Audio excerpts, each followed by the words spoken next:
আসসালামু আলাইকুম।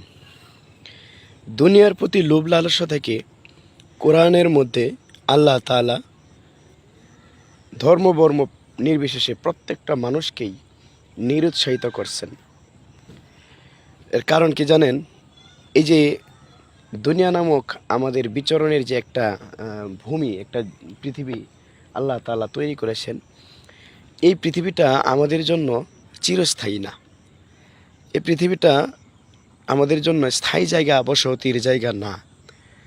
এই কথাটা আপনি যদি একজন নাস্তিককেও প্রশ্ন করেন, যে আল্লাহকে বিশ্বাস করে না, কোরআন বিশ্বাস করে না, পৃথিবীর ধর্মগুলোকে সে বিশ্বাস করে না, তাকেও যদি আপনি জিজ্ঞাসা করেন যে এই পৃথিবীটাই কি তোমার জন্য স্থায়ী জায়গা কিনা, সেও বলবে না, এই পৃথিবীটা আমার জন্য স্থায়ী জায়গা না। কেন?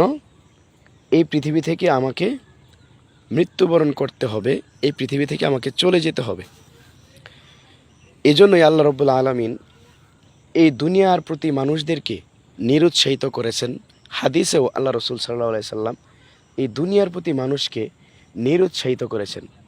এখন প্রশ্ন থেকে যায়, তাহলে হজরত আপনি যে কথাগুলো বলতেছেন, আপনি যদি এই দুনিয়াতে বিচরণ করা অবস্থায় আপনি আল্লাহর নৈকট্য অর্জন করতে চান, তাহলেও তো আপনাকে অবশ্যই এই দুনিয়ার চিজ ও আসবাবপত্রের মুখাপেক্ষি হতে হয়।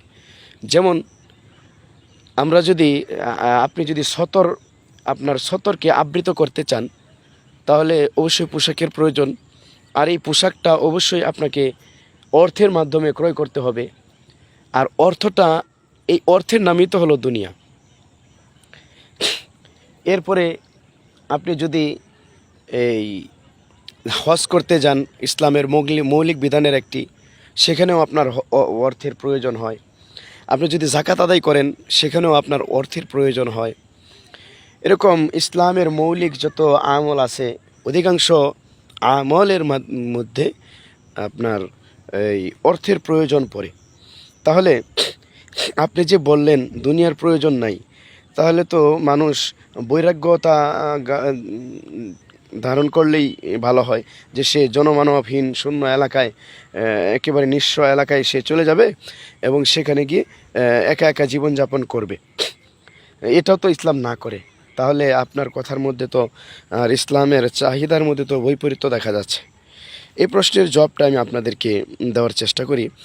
দেখেন, আমরা জানি যে নদীতে নৌকা চলে, বা জাহাজ, স্টিমার, লঞ্চ, এগুলো পানির উপরেই ভেসে থাকে। একটা কাঠগুলোকে একত্রিত করার পরে পানির মধ্যে, মানে আমি আর একটু ক্লিয়ার করি, যে নৌকাগুলো আপনি তৈরি করলেন, এই নৌকা কখনো আপনার সরজমিনের উপর দিয়ে চলে না, এটা পানির উপর দিয়ে চলে। পানিকে ব্যবহার করে সে আপনার নৌকাটা পরিচালিত হয়। তাহলে নৌকা পানিকে ব্যবহার করে পরিচালিত হয়। নৌকা বানানো হয়েছে কি দিয়ে? কাঠ দিয়ে। তো এই নৌকাটা আপনার পানির মধ্যে, নৌকা তৈরি করার পরে পানির মধ্যে রাখলে নৌকাটা পানিকে ব্যবহার করেই সে উপরে ভেসে থাকে। পানির চাপমাত্রাকে সে কী করে ধারণ করে উপরে ভেসে থাকে। এখন ঠিক নৌকার বাহিরের পানিটাকে যদি আপনি নৌকার ভিতরে নিয়ে আসেন, তাহলে নৌকাটা আর ভেসে থাকবে না, নৌকা আপনার পানির নিচে চলে যাবে, ডুবে যাবে। ঠিক তদ্রূপ এই পৃথিবীটাকে আল্লাহ তাআলা প্রত্যেকটা মানুষের জন্য ভোগ করার জন্য আল্লাহ তাআলা এই পৃথিবীতে মানুষকে প্রেরণ করেছেন। এই পৃথিবীতে তারা দুনিয়াকে ভোগ করবে।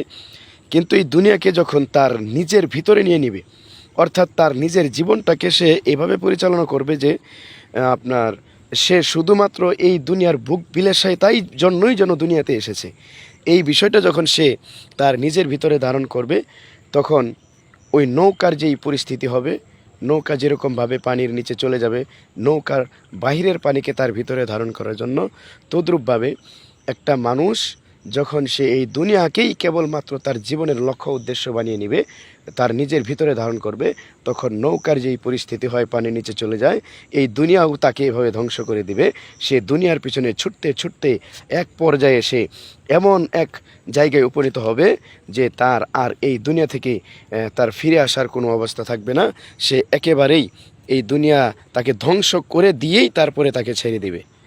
তো আমরা যারা এই দুনিয়াকে নিয়ে ব্যস্ত হয়ে আছি, সকলকে বলবো যে অন্তত পক্ষে এই দুনিয়া থেকে এমন কিছু করে যান, যেই কিছু করার মাধ্যমে আল্লাহ তাআলা যে পরপার কেয়ামতের মাঠ, হাসরের মাঠ, ফুলসিরাতের মাঠ, কবরের যে একটা ঘাঁটি আছে, এবং আল্লাহ তাআলা যে জান্নাত রেখেছেন, জাহান্নাম রেখেছেন, ওই সমস্ত বিষয়গুলো থেকে যেন আল্লাহ তাআলা আমাদেরকে ফারেক করে দিয়ে আল্লাহর চির সুখের শান্তির স্থান জান্নাতে যেন আমরা যেতে পারি।